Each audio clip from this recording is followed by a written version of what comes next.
Oh, salubong to, huli. Hop. Oh, salubong to, huli. Hop. Guys, ganito ang sitwasyon dito sa Pasig pagka umaga. Ayan, oh. Halos 1/4 na lang naiwan dito sa kabilang side. Ayan, sumasalubong na yung kabila dahil nga sobrang bagal lang usad ng trapiko.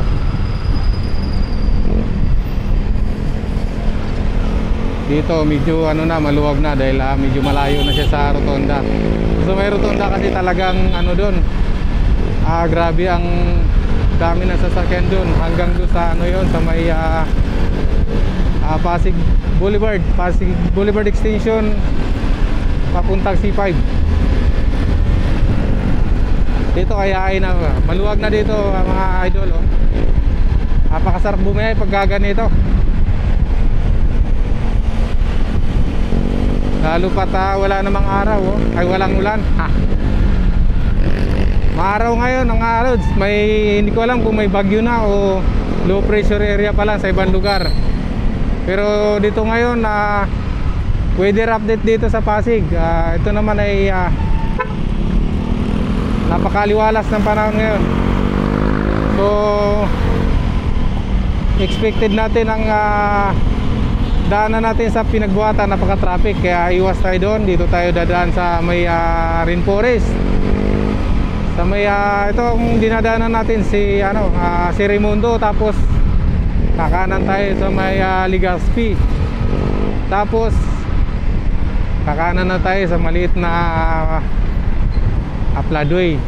Kasi dun sa may kabilang Pladway, sa may East Bank Road, yung malaking Pladway doon, may Casimiro Avenue, sigurado traffic din doon dahil yung volume ng mga sasakyan na papuntang Manila o kaya paluwas, yung mga bumababa galing Anguno, Taytay, Cainta, Binangunan, ay napakadami. Kaya salubungan din doon.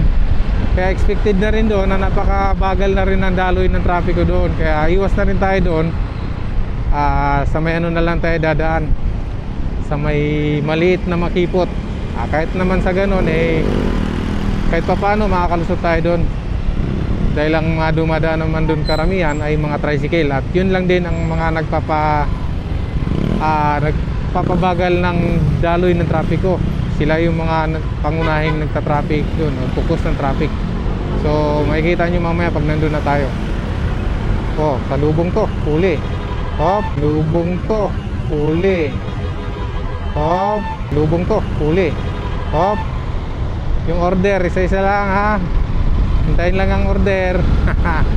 Aga naman nahuli. Mukhang nag-counterflow.